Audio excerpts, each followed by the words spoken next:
दरवर्षाप्रमाणे याही वर्षी महाशिवरात्री निमित्ताने आमच्या मोरया फाउंडेशनच्या वतीने महाप्रसादाचे आयोजन करण्यात आले होते. लगेचच सर्व पोरांनी जेत्या त्याच्या परीने पैसे गोळा करून मच्छू अप्पाच्या दुकानावरून साबुदाणा घेतला.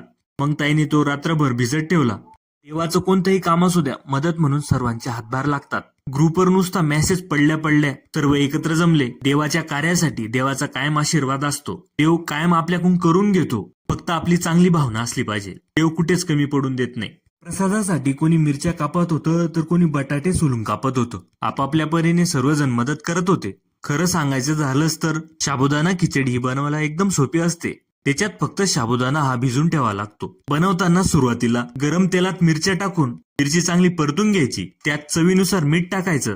बाजूला भिजलेल्या साबुदाण्यात शेंगदाण्याचा कूट चांगला मिक्स करायचा. तो परतलेल्या कढईत टाकला की एकजीव होस्तोर चांगला आलटून पालटून हलवायचा. त्यावर उकडलेले बटाटे टाकले की अजून परत हलवून घ्यायचं. असं काही मिनिटं केलं की आपला साबुदाणा रेडी.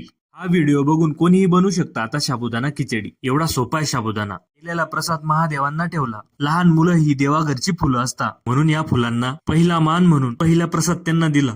हळूहळू सर्वांनी या प्रसादाचा लाभ घेतला. सर्वांनी प्रत्यक्ष अप्रत्यक्षरित्या मदत केल्याबद्दल सर्वांचे आभार. आज इथेच थांबतो. भेटू उद्या. तोपर्यंत कुठेच जाऊ नका आणि फॉलो करून टाका.